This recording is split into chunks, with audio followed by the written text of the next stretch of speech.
Yo, what's up, you guys? I finally fixed the situation with the echo on my videos, so we are doing very good.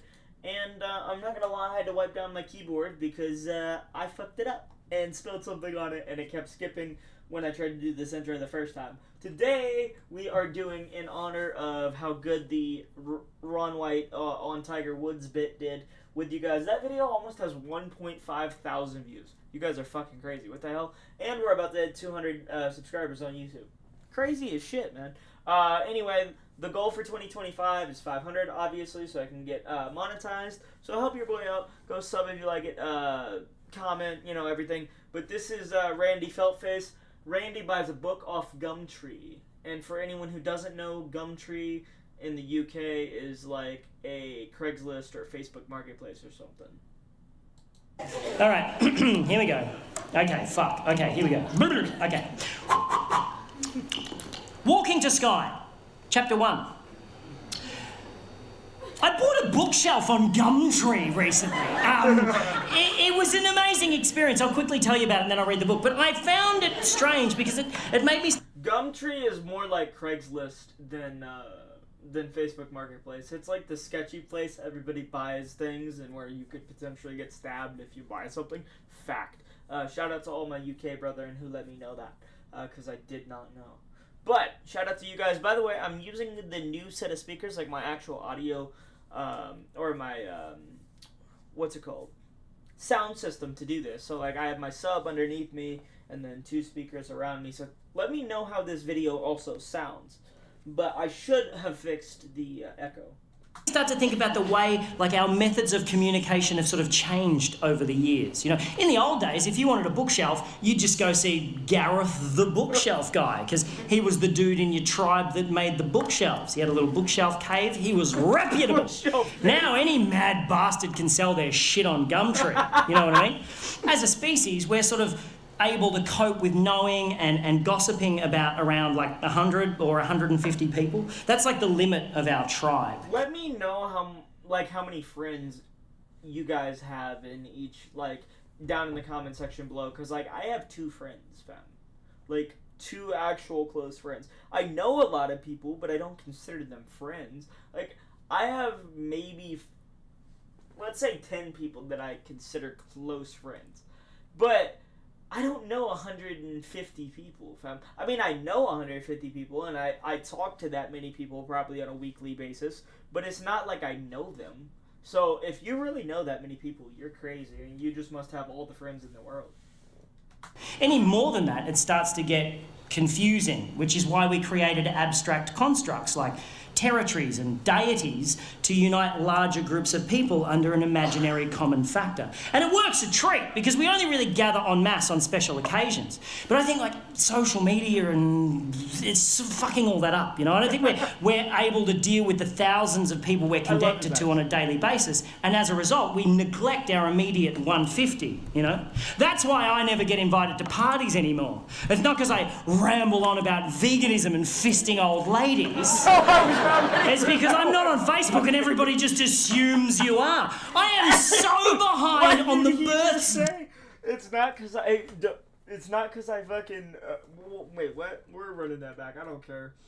Please don't yellow mark this YouTube. Shit. And everybody just assumes you are. I am so behind on the births, deaths and marriages fisting old lady parties anymore. It's not because I ramble on about veganism and fisting old ladies. Veganism and fisting old ladies. Yo, how are those 2 things mightily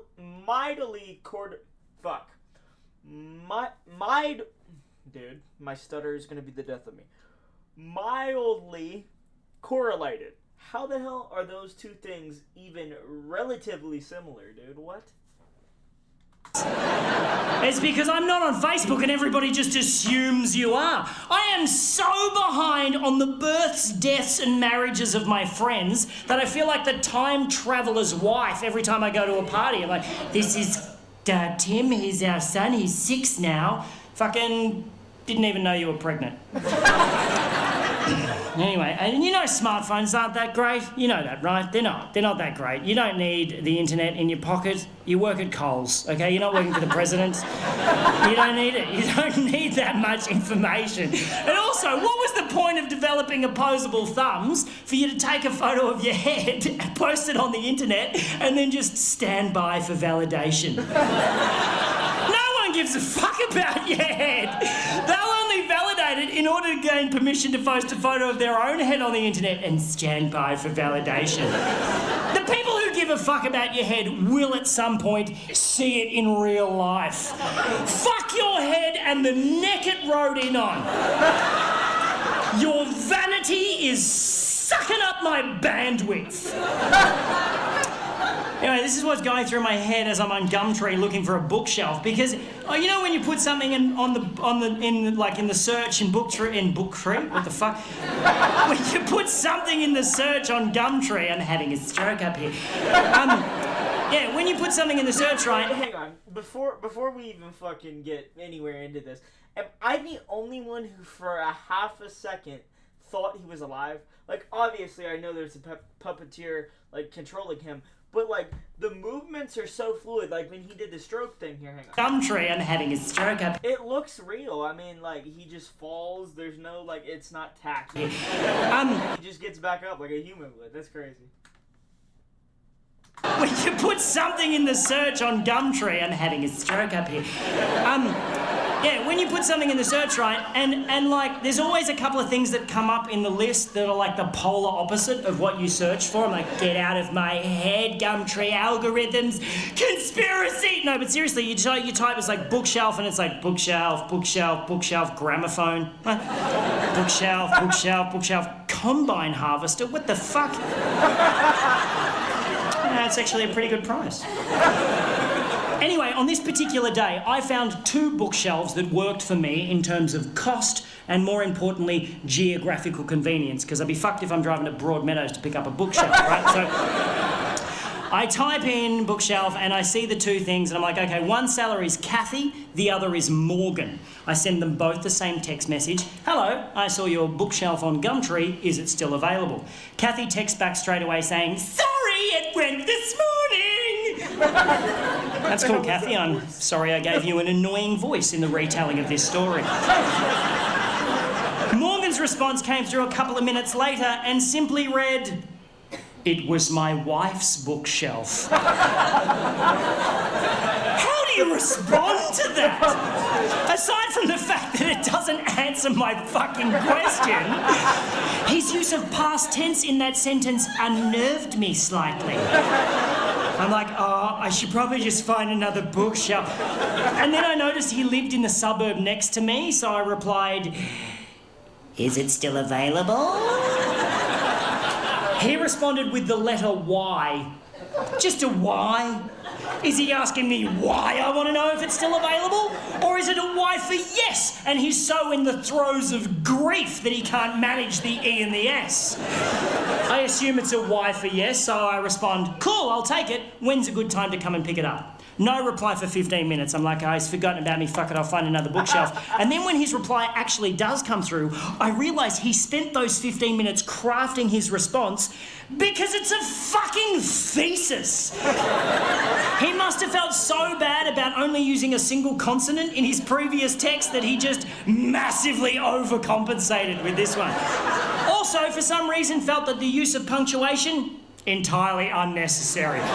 So it's just one obscenely long sentence which reads, you must come and pick up now. I only have short time here at house and also it wide. So bring van or trailer and there stair. But I can help you carry downstairs. If you come park out front, walk up past ring bell and I will help you carry it to trailer or van. I only accept cash and if you do not come now, I will sell it someone else.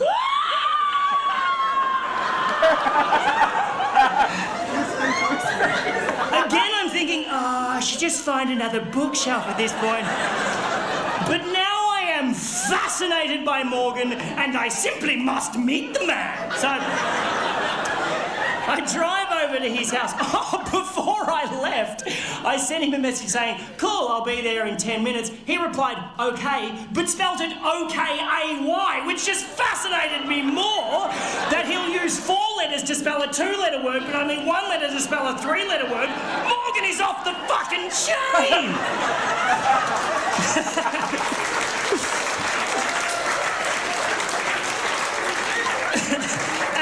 Driving over to his house, I'm trying to picture what he's going to be like, you know. His pidgin English might suggest ethnicity of some sort, but I don't want to racially profile him. Maybe he's an old man who recently lost his wife and is not that very good at texting. Or maybe, and I'm really hoping this is the case, Morgan is just batshit crazy. So I get to his house and I go up to I park out front, walk up, path, ring bell, and I brace myself for the door to be opened by like an old man in a smoking jacket, wearing fishnet stockings and suspenders, just puffing on an opium pipe, while a butler just creepily polishes a goldfish in the background. And then a tiny pug dog wearing a fez hat just trots up the hallway, sits on the mat, looks up at me and says, "Welcome to our lovely room." And then the door opens and I am thoroughly disappointed. Before me stands an average Caucasian male in his mid-30s, dressed casually, hipster chic, stubble, glasses with designer frames, expensive watch. I immediately think architect, but the house is too cheesy for that. It's like a double-story doll's house with bay windows. But definitely a designer of some kind, maybe a graphic designer. He's too skinny for manual labour. He's too hip for the public sector. But this can't be Morgan. Because Morgan's text messages would suggest that he's not that technically savvy. And then the man standing in front of me says, "Hello, my name's Morgan." And the plot thickens! I love the He invites... crazy fucking movements that he does, where he says things or acts a certain way. When he was like, I walk up past ring door, and when he did that and he acted like he was walking, like that's really, really good. I don't know what they call it, like real life comedy or whatever, but yeah, that's great. And plot thickens! He invites me in, shakes my hand, closes the door, and 20 minutes later, I will be witnessing Morgan perform some of the most aggressive acts of violence I've ever seen in my life, and I will be speeding away in my car, bleeding from the face. Here's how this shit went down. I go into the house and I notice 2 things immediately. 1, this is a house in the throes of renovation. Nothing too extreme, but there's like drop sheets on all the furniture, there's freshly painted walls, there's a bathtub wrapped in plastic in the hallway awaiting installation. Someone's doing some work on this house. The second thing I notice, on the way up the stairs to the 2nd floor, on the 1st floor landing, is a wedding photograph featuring a very cleanly shaven Morgan with a very beautiful bride, very much in love. The photograph is very much on the floor and the glass in the frame is very much smashed. She's not dead, she's left him, and the plot thickens a bit more for Morgan. And as Morgan unceremoniously, kicks the photo frame to one side on the way up the stairs, I really wanted to pry into Morgan's life. The reason I'm laughing about, when he said he kicked it is because I could just imagine him being like, bitch, and then kicking the photo frame to one side. Oh, shit. Poor bastard. Up the stairs, I really wanted to pry into Morgan's life and ask heaps of inappropriate questions. But he was clearly a broken man. He had this terrible air of sadness around him, so I didn't want to intrude. Luckily for me, though, I didn't have to, because Morgan immediately began oversharing and told me the whole fucking story. Thank you, Morgan! I shall hang off your every word and then retell your tale to 200 strangers and record it for a fucking DVD.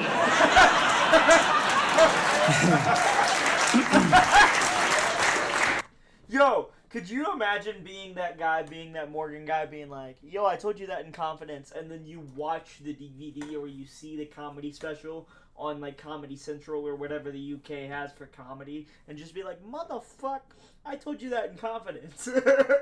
Craziness.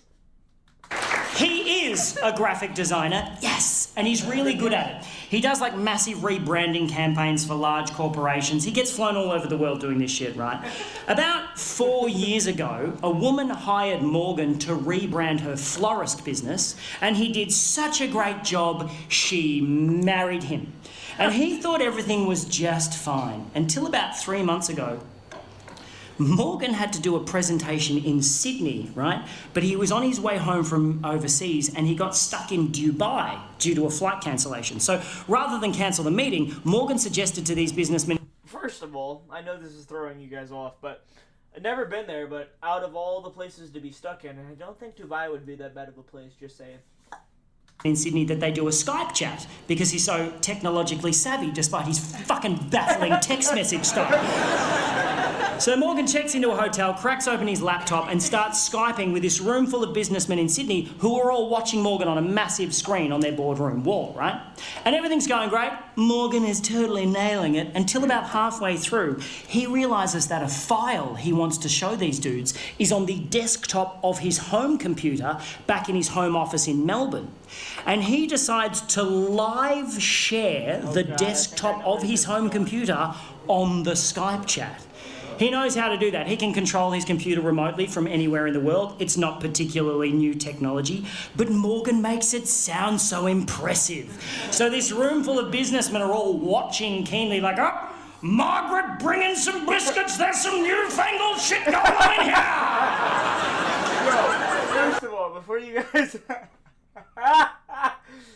guys ask, biscuits are like cookies in like UK terms or English terms or whatever.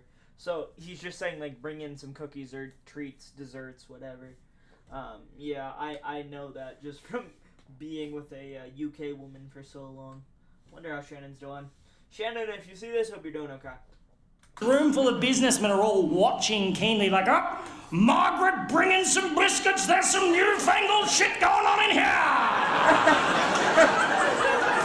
As Morgan clicks a few buttons and brings up the desktop of his home computer on the Skype chat. Oh, God. Now, what Morgan doesn't I have a feeling some freaky shit's about to go down. Just saying. realise is that his wife has been using the photo booth app on that particular computer to take pictures of herself. To take naked pictures of herself. Oh, To take naked pictures of herself doing some pretty fucked up shit. It's embarrassing to say the least. Just as Margaret came back in with the biscuits, I've got you the... Now, those of you who are familiar with the photo booth app will know that how it works is it accesses the built-in camera in your computer and with a click of a button takes a photo of you when you're standing in front of the screen. And if you know that, you'll also know that if you leave that application open, the camera also stays open, witnessing whatever may be happening in front of the computer in real time.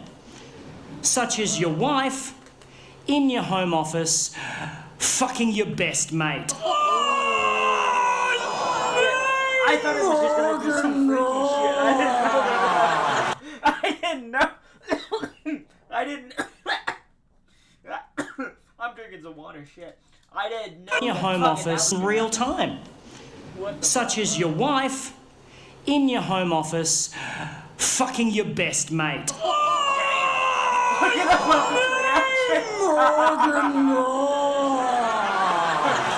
To be honest, that puppet's reaction, hang on, let's do it. This right schmear Time. is Such as your wife in your home office fucking your best mate.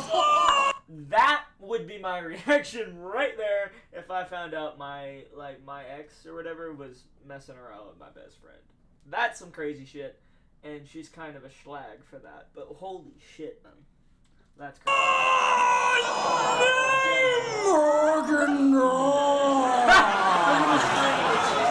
Morgan then goes goes on to tell me she's keeping the house, his former best mate is moving in, and while they're out for the day happily shopping for fittings, Morgan must suffer the indignity of moving his shit out and selling the stuff they don't want on Gumtree to this guy. It's at this point of the story that Morgan starts crying. He breaks down, and I do not blame the man. It's fucking horrible, and I just want to give him a big hug and say, everything's going to be all right, Morgan. But I am holding the full weight of a bookshelf halfway down a set of stairs, and Morgan is the only thing stopping that bookshelf from caving my face in. I was like, Morgan!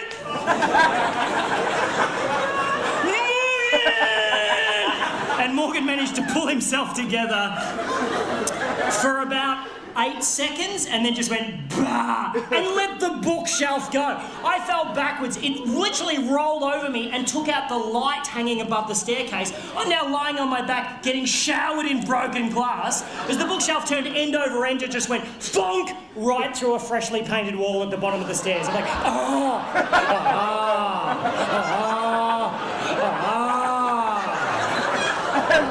I've got a tiny cut on my forehead, which is just pissing blood for some reason. Apart from that, I'm fine.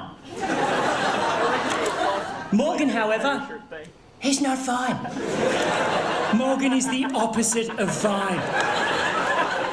Something happened when the bookshelf lodged itself in the wall, and his sadness just went away in a second, and he started pissing himself laughing. Hysterical. And he had the creepiest laugh I've ever heard in my life. I'm standing going, this is weird, and he's going like some sort of demonically possessed baritone kookaburra. He's like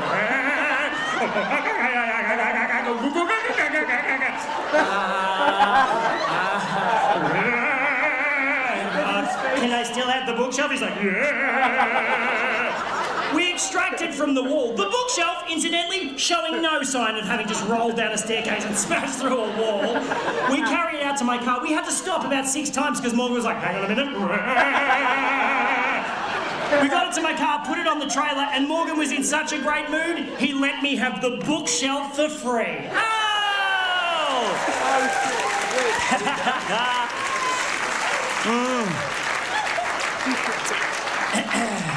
Crying, what the fuck? Oh, hell no. We actually still have some time, okay.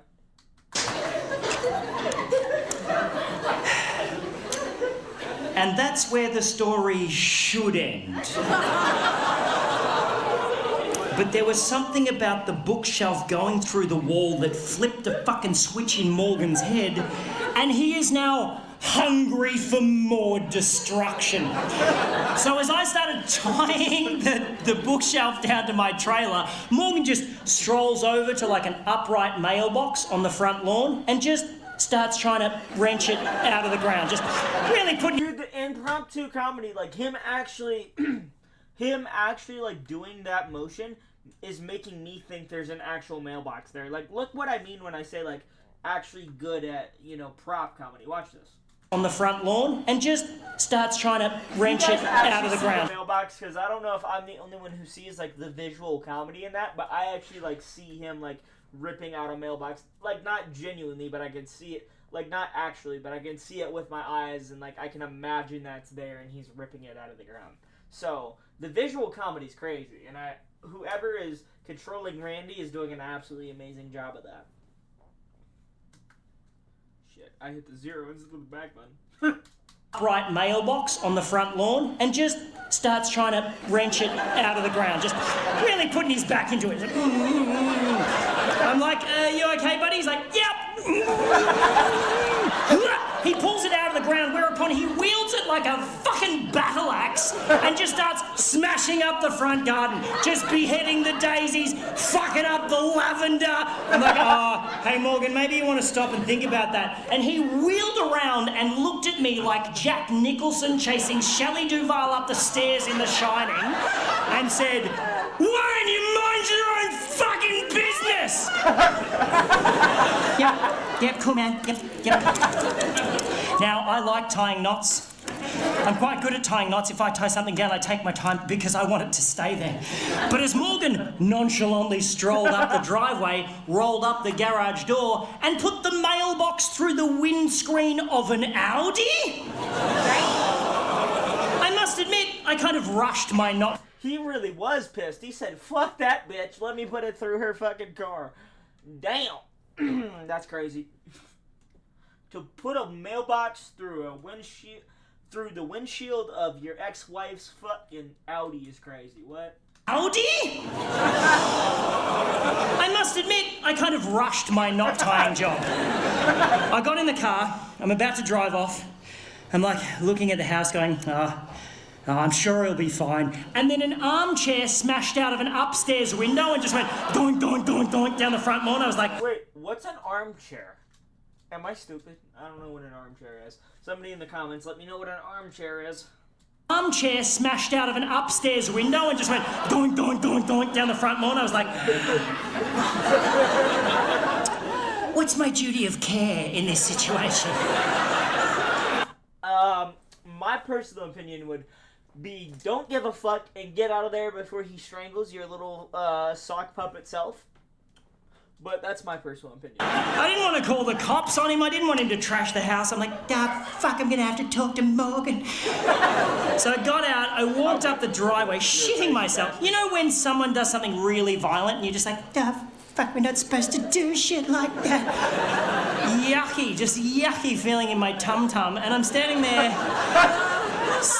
in the garage, and there's like an adjoining door in the garage that leads into the house. I can see in through the door into the house, up the staircase. It's like a wooden staircase, and I'm standing in the garage just going, Morgan! Morgan! Like I was calling a cat for its dinner. Like, Morgan! Moggy, moggy, moggy, moggy, moggy! And then I notice a small trickle of water start to come from the top step. And then a little bit more water, and then quite a lot of water. Just pissing down the stairs like a shitty water feature. I'm like, that can't be right. And then Morgan appeared on the top step holding a hammer like this. Bah! I was like, whoa! He's like, bah! Starts running at me, wielding the hammer, going, bah! I'm like, oh no, man, I just wanted to buy a bookshelf. He's like, run straight past me. I'm like, where are you going? He's like, bah! Made a beeline for my car. I'm like, no, man, stop. He's like, stop it, just stop. He spins around and goes, I just checked my phone. She texted me 15 minutes ago saying she'll be here in 15 minutes. We gotta go! And gets into my car. Jesus, fuck me. I run down the lawn, get in the driver's seat. I'm like, what was with the water? He goes, I put plugs in all of the sinks and turned all the taps on. I'm like, that's fucked. He's like, just drive. I was like, nah. I took off so quick, rounded the corner at the end of his street, and the bookshelf just went, boosh, and exploded against the guardrail. Just exploded in a shower of badly tied knots and broken dreams. So me and Morgan just fucking left it there. Like a little breadcrumb for his ex-wife to find on the way home to her destroyed gingerbread house. I dropped Morgan at a train station. I have never seen him again. And that, my friends, is why I no longer... Wait, there's more? Holy shit. ...shop on Gumtree. Thank you very much. Thank you very much. Okay, I think it's done. Yeah, it's done. Holy shit, that was an amazing fucking shit. Wow. Okay, that was awesome. I loved it. Holy shit, I hope you guys loved it. I laughed my balls off the entire way through it. Oh god. I mean, I've seen it obviously a few years ago, and it wasn't even the whole thing. Like, I had seen up to not even where he talks about the bookshelf. Like, because that whole thing used to be what's it called? It was a special on Comedy Central. Because he's done other stuff before, but I hadn't seen the whole thing. Holy shit, was that funny, though. But I do feel bad for Morgan. Shout out to Morgan. and I hope his ex-wife found love, and I hope that he did too. But you guys are awesome, and I hope this makes up for the fact that I haven't uploaded in 5 days. But like I said, we're on the road to 250 subs, and also do me a favor and get this to 1K views if you guys really, really liked it. Love you guys. Have a good one. It's been your boy Nate or Elite. I'm out. Peace.